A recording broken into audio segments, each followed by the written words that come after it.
John Kilroy. We're doing classical studies here today. The first thing we're going to be looking at is Egypt, Alexander in Egypt, and we're going to take you through a few questions. That's going to be the first part of the lesson. So, we looked at the content of this in the last lessons. You're going to need your Arrian textbook, your Plutarch textbook, particularly for this question, as you'll see in a minute. And we'll take you through what they would need for this sort of answer here. It's come up twice, 2008, 2014.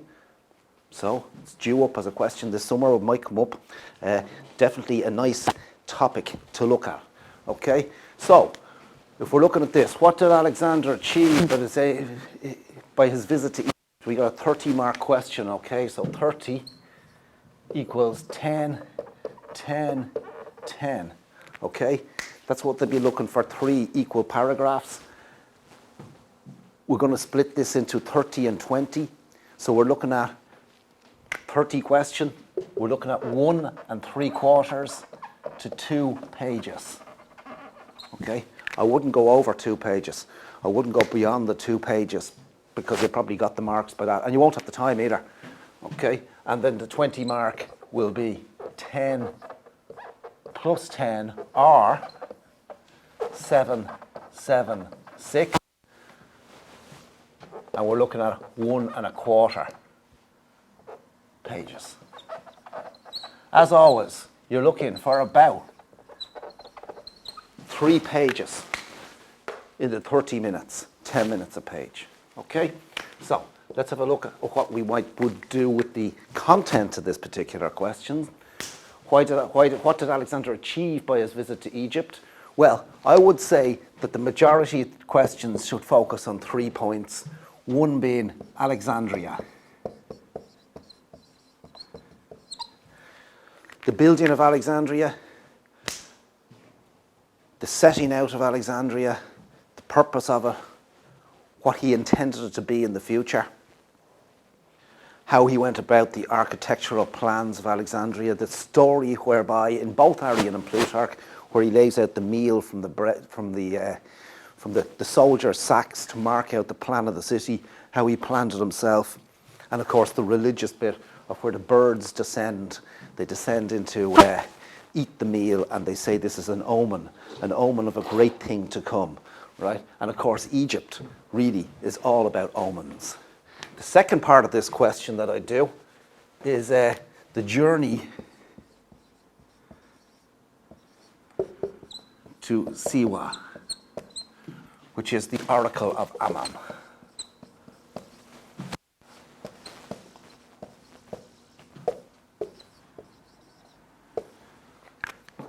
Ammon Zeus. Okay, so the journey to Siwa, and I talk about the journey. Both Arrian and Plutarch talk about this in considerable detail. We went through it there in the previous lesson. He talks about going along the coast for 200 miles and then turning inside into the desert, towards the Oasis. So you're moving towards the Oasis, and this idea then that there's some divine intervention to help him on his way. Arrian talks about snakes and crows. Plutarch talks about 2 crows guiding them. If men drift off the column in the night, get lost in the desert, the crows are cawing and making these noises to bring them back to the group. And these are things of, it's almost like divine providence guiding them towards Siwa, you see, and to get this verdict of the oracle. So that's important, and you'd need to do that in quite a bit of detail, that journey to Siwa. Good details using quotes from Arrian and Plutarch. I don't think you need to say Arrian says, Plutarch says, in this particular question. But what you would need to say is you have your quotes in brackets, maybe in a different colour like some of you like to do, that sort of thing, okay? So, journey to Siwa, and then the third part of the question. Well, the part of the question is the events.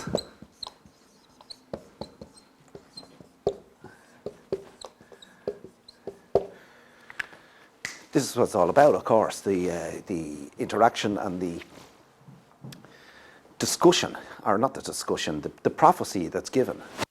Priest. And again, we can see we have this situation where Alexander arrives at Siwa and he visits the oracle, and the oracle says, the priestess at the oracle greets him as my son, in Greek, of course, and this is interpreted by Alexander as evidence of his divinity. Now, you might want to mention that Plutarch and Arrian have different, not different interpretations, but different details in their story here. Arrian, for example, talks about this maybe misinterpretation of what the oracle says. And of course, there's a great amount of secrecy about what the oracle says. Alexander doesn't say. He doesn't reveal what the oracle says to him. Okay? He says, of course, I think it's in Plutarch, about how he will write to his mother in the future. Write to his mother in the future and secrets that he learnt at Ammon. It's a very, very important point in Alexander's career. Do you know? Because we've got this thing where we're living in the modern world and we say, oh yeah, you know, it's only propaganda that he's doing. It's only this idea that he's the son of a god, setting up this idea like divine right.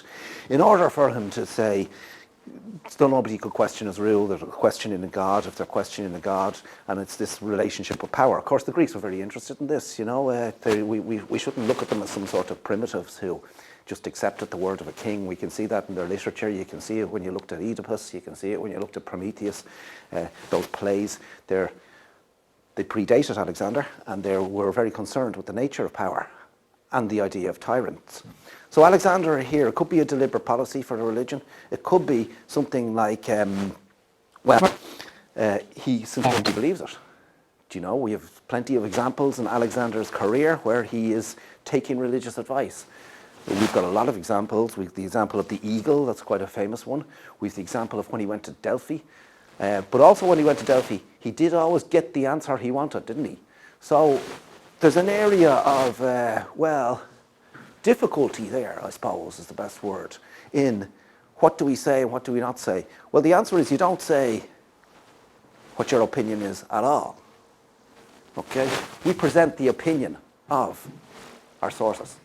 Remember, the course is Alexander the Great, studied as recorded by his sources, Arrian and Plutarch. That's what we're looking at. We're not really looking for our own opinions. But there's no harm in thinking about these things. At Siwa, he visits the oracle. He gets the answer he wants. He's the son of Ammon. There's a very interesting story. He goes and asks, are my father's murderers avenged? And the oracle corrects him. The priest corrects him and says, do you mean are Philip's murderers avenged? And Alexander says, yes, I'll do Philip's murderers avenged. So this, by suggestion, is that he is the son of a god. Okay. Now, you could pass this off as simple propaganda, but it is a turning point in Alexander's career because he does begin to behave differently the further he goes east. He does begin to become more autocratic. And of course, this could be seen as the beginnings of that. Again, open to interpretation.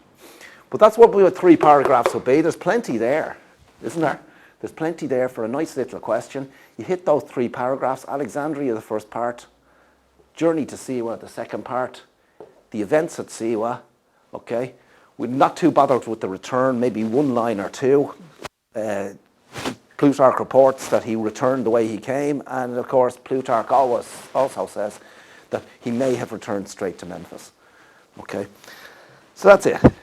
You might mention as well, in the beginning of this, if you really want to be pushing for those top marks, you might mention that he organised games at Memphis when he first arrived, okay, and how the Egyptians welcomed him and called him Pharaoh.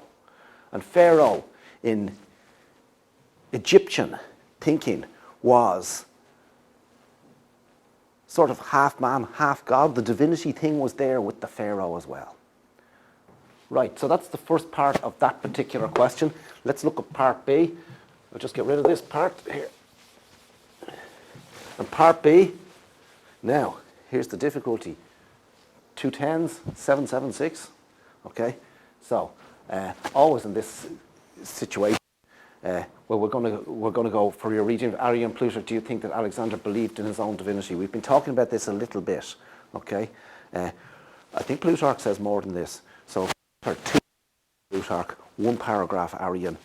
If it's marked 10:10, it should be 2 paragraphs, but if we have 3 paragraphs in, they'll have to add those in, right?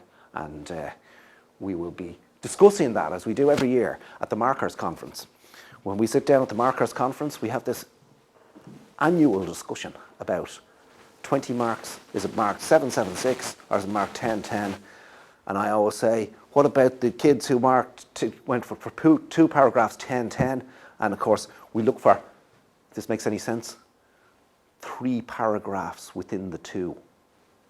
3 points within the 2 paragraphs. Do you know? Yeah, it's real classical study stuff, isn't it? So what would we have 2 points? Okay, so we're going to go with Plutarch for 1 paragraph, Arrian for another paragraph. We're going to get 2 points out of Plutarch. It wouldn't be the end of the world if you got 2 points out of Arrian. Okay, you don't have to compare them both, but you do. If they say this in the question, Arrian and Plutarch, you have to see the distinction between them. There's not much of a distinction between them. There's some distinction and difference on the journey. But the question's not asking us about the journey, it's about his belief in his own divinity. So it's asking us about his encounter, really, with the oracle. So you have to mention that and the 2 slightly different versions of that, and that will be the way around that. Okay. So you should do it. That question. That's a nice question. You should do it timed. Your time in the course, as always, 30 minutes. But this question here will be a nice one to get in the exam if you know the stuff well. And as a course, about maybe 2 or 3 quotes per paragraph would be perfect. Have a go at that in your time off. Okay? So that's the first question we're going to look at on Egypt. We're going to look at the second question on Egypt, see the similarities in that. And hopefully, in the summer, those people writing the paper will just cut and paste it. Wouldn't that be nice? All right, so we're going to look now at the 2008 question, Alexander the Great, and we can see we got a slightly different focus on the question here. A 10, a 30, and a 10. Okay? So how do we split that? The 10. Well, I would go with 10 equals a half a page. And I would get 2 brief points in here.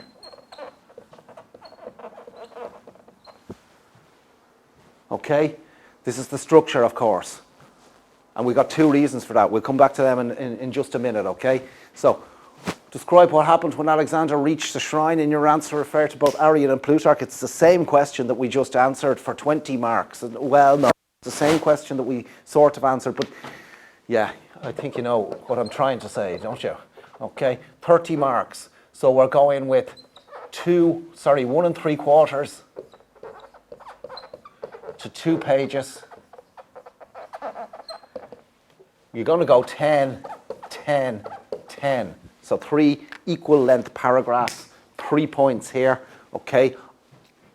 And we'll go to the structure of that one. And the part C, attitude of religion to visit to Siwa, okay? And again, like part A, 10 equals a half a page will be fine.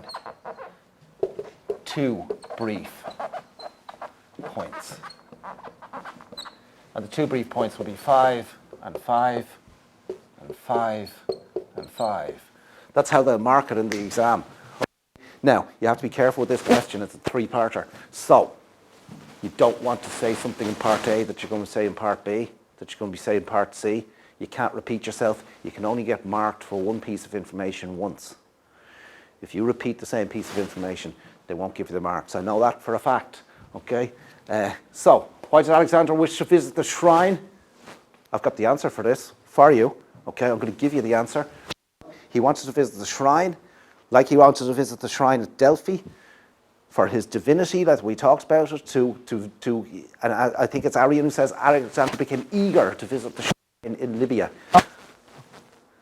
to prove his divinity. That's the first thing. That's the first point. The second point in this one here is 2 of his ancestors and mythological heroes in Greek life. They visited the shrine, Heracles and Perseus. That's the answer to that question. So you get the Hermes and Perseus point. You get the idea of crossing the desert to visit this famous oracle for the Egyptians, and so give himself this divine legitimacy. Well, you'll get the 10 marks for that, I think.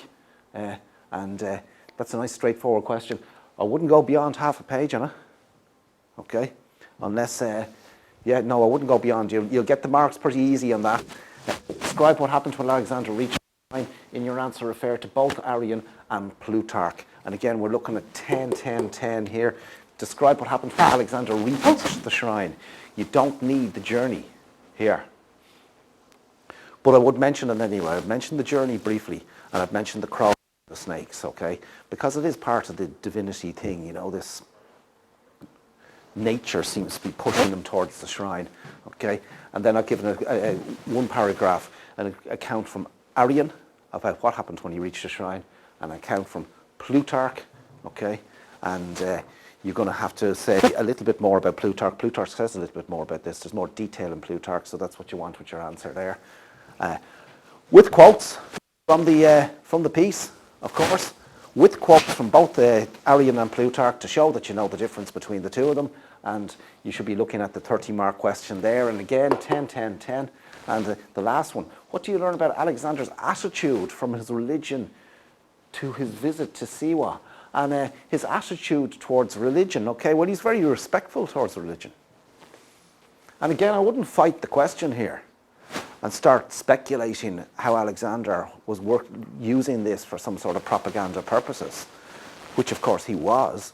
But do our sources say that? And if our sources say it, you don't want it in there, okay? So, what you learn is attitude to religion. For religion. Now you draw in here your other examples of where he used religion, okay? You talk about the omens before the battle. Again, I mentioned the eagle on the beach, but we might have used that one a little bit too often, the eagle on the beach. So let's look at some other ones. Alexander had a dream, didn't he, before he fought at Gaza. He had a dream. And Aristander, if we mention him by name, Aristander, the diviner, how he interpreted the dream.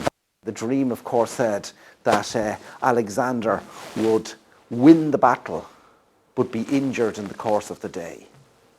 And of course, these things are omens, signs, dreams. Before every battle, we have them. We have them. When we do Gaugamela shortly today, we'll be looking at a eclipse before the battle and how that has as an omen of a good show. You talk about his visit to Gordium, the Gordian knot. Any of those examples are relevant within the answer there. And so we have a nice question there as well. Now,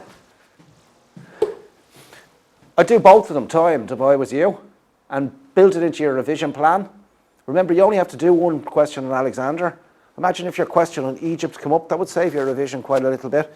And of course, those of you who aren't doing too well on the battle questions with the strategy and you're getting your left and your right mixed up a little bit, these are the questions for you. So try them and see which type of question you're best at. And when you do these questions, see what you're best at, hand them in, okay? Now, as you're home for a while,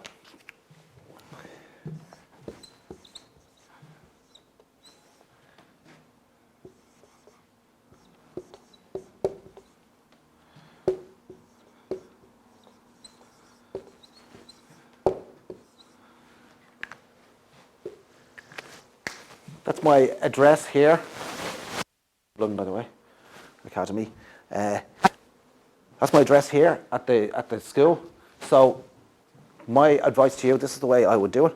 I would write the exam, do it timed like you've been doing, handing it in for marking, except we can't see each other for a while. So what we would do is you scan it in, send it to me on email. I would handwrite it. I wouldn't start typing it, you know, because you're going to write on the exam. If you're going to use the pen in the exam, you have to practice with the pen. And you don't want to be practicing with typing. So write it, get hold of a scanner. They're not that, I mean, and scan it in and send it through to me on the email. And then we can keep up the correspondence, the marking that way. Okay? Thanks very much for that.